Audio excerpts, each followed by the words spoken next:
ഇവിടെ ആരും ഇല്ലേ? ആരുമില്ല, കേറി പോരെ. ഇത് കടയാണോ? അല്ല, അമ്പല. ഞാനവിടുത്തെ പ്രതിഷ്ഠ. തെരഞ്ഞെടുപ്പ് പ്രചാരണത്തിനിടെ പ്രവർത്തകരോട് ക്ഷുഭിതനായി തൃശൂരിലെ BJP സ്ഥാനാർത്ഥി സുരേഷ് ഗോപി. അയക്കെന്തറ പ്രാന്താണ്? അയ്യോ പൊന്നു മോനെ, പ്രാന്തെന്ന് പറഞ്ഞ ഈ സൂക്കേടിനെ കുറച്ച് കാണരുത്. ഇത് അതുക്കും മേലെ.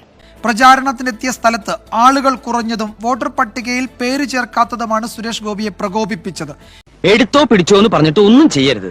എല്ലാ വൈരാഗ്യങ്ങളും ചതികളും വഞ്ചനകളും ഉള്ളിൽ അങ്ങനെ ഒതുക്കി ഒതുക്കി വെക്കണം. എന്നിട്ട് സമയം നോക്കി അതിൽ ഓരോന്നായി പ്രയോഗിക്കണം. ഇങ്ങനെയാണെങ്കിൽ മത്സരത്തിനില്ലെന്നും തിരുവനന്തപുരത്തേക്ക് മടങ്ങുമെന്നും നേതാക്കളോടും പ്രവർത്തകരോടും സുരേഷ് ഗോപി പറഞ്ഞു. നിന്നോട് പോകാനല്ലേ പറഞ്ഞത്? ഞാൻ പോകൂലെന്നാലും ഞാൻ ആദ്യം സുരേഷ് ഗോപി ശാസ്താംപൂവം ആദിവാസി കോളനിയിൽ സന്ദർശനത്തിനെത്തിയപ്പോഴാണ് പ്രവർത്തകരോടും നേതാക്കളോടും ക്ഷുഭിതനായത്. രാവിലെ കോളനിയിലെത്തുമ്പോൾ സ്ഥലത്തുണ്ടായിരുന്നത് വിരലിലെണ്ണാവുന്ന പ്രവർത്തകർ. എനിക്ക് ജയ് വിളിക്കാൻ ഫാൻസുകാരെ നിർത്താമെന്ന് പറഞ്ഞിട്ട് ഒരുത്തനെയും കാണാനില്ല. സന്ദർശനത്തിന്റെ ഭാഗമായി ചില വീടുകളിലെത്തിയപ്പോൾ വാതിലുകൾ അടച്ചിട്ടിരിക്കുന്നു. ഇതോടെ സുരേഷ് ഗോപി പിണങ്ങി വാഹനത്തിലേക്ക് തിരിച്ചു കയറി. ഒരു നിമിഷം ഞാൻ ഇവിടെ നിൽക്കില്ല. പിന്നീട് കാരിക്കടവ് നിന്നുൾപ്പെടെ കൂടുതൽ ആളുകളെ എത്തിച്ച് സുരേഷ് ഗോപിയെ അണിനയിപ്പിച്ചു. തളരരുത് രാമൻകുട്ടി, തളരരുത്. കലാകാരനല്ലാത്തവരെ സമൂഹം അംഗീകരിക്കില്ല. നീ സമാധാനിക്ക്. താൻ നോമിനേഷൻ കൊടുത്തിട്ടില്ലെന്നും വേണ്ടി വന്നാൽ തിരുവനന്തപുരത്തേക്ക് മടങ്ങുമെന്നും ഭീഷണി. അതിനെന്നെ സഹായിച്ചില്ലെങ്കിൽ ഞാൻ നാളെ ഞാൻ അവിടെ പോയി രാജീവ് ചന്ദ്രശേഖരന് പ്രവർത്തിച്ചോളാം.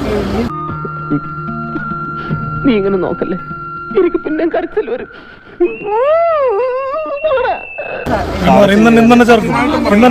താല്പര്യമില്ല. ഭയങ്കര കഷ്ടമാണ് കേട്ടോ. എന്റെ ഡാഡി പറഞ്ഞാലുണ്ടല്ലോ ഒറ്റടത്തിനെ പറഞ്ഞു വിടില്ലട്ടാ. ഇന്ന് തന്നെ വോട്ടർ പട്ടികയിൽ പേര് ചേർക്കാൻ ഇടപെടൽ നടത്താമെന്ന് ഉറപ്പു നൽകിയാണ് സുരേഷ് ഗോപിയെ അനുനയിപ്പിച്ച് തുടർ പരിപാടികൾക്ക് കൊണ്ടുപോയത്. 24 തൃശൂർ. ഹലോ, എനിക്ക് ഈ വിളക്ക് വേണം. നിങ്ങൾ എനിക്ക് ഈ വിളക്ക് തരണം. ഞാനിത് അങ്ങോട്ട് എടുക്കുക. നീ എവിടെ പരിപാടി അവതരിപ്പിച്ചാലും ഇത് തന്നെയാണല്ലോ നിന്റെ വിധി. ഓക്കെ, അപ്പൊ ഞാൻ പോട്ടെ. എന്റെ കാര്യം കൂടെ ഒന്ന് പറയടാ. ഈ പാവത്തിന് ഒന്ന് അഡ്ജസ്റ്റ് കൊടുത്തേക്ക്.